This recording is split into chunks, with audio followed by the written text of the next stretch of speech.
प्रकरणी हायकोर्टानं याचिका फेटाळून लावली आहे। शरद पवार, सुप्रिया सुळे आणि अजित पवार यांची सीबीआय चौकशीची मागणी असणारी ही याचिका होती। त्यामुळे अर्थातच दिलासा मिळालेला आहे। लवासात मोठ्या प्रमाणात गैरव्यवहार झाल्याचा आरोप करण्यात आलाय। नानासाहेब जाधव यांनी जनहित याचिका दाखल केली होती, मात्र त्यानंतर हायकोर्टानं ही जनहित याचिकेसंदर्भातल्या सीबीआय संदर्भातल्या याचिकेवरती ती याचिका फेटाळून लावली आहे। नंदकिशोर गावडे आपल्याला या संदर्भातील अधिकचे अपडेट देतील। नंदकिशोर, लवासा प्रकरणी हायकोर्टानं याचिका फेटाळून लावलेली आहे।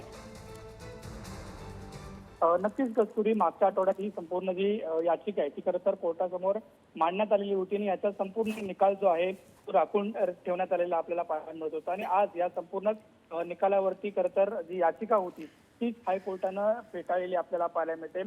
या प्रकरणात प्रामुख्याने शरद पवार, अजित पवार आणि सुप्रिया सुळे यांच्यावरती आरोप झालेले होते की त्यांनी या प्रकरणात मोठ्या पद्धतीचा गैरव्यवहार केलेला होता।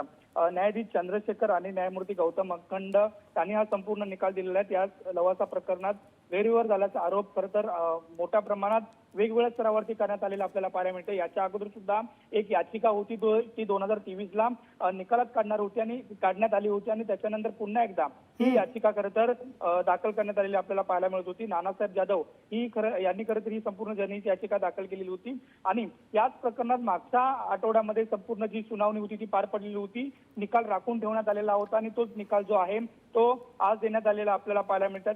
ही संपूर्ण जी याचिका आहे तीच खरं तर डिसमिस करण्यात आल्याचं आपल्याला पाहायला मिळतंय। नक्कीच, धन्यवाद नंदकिशोर तुम्ही दिलेल्या सविस्तर अपडेटसाठी।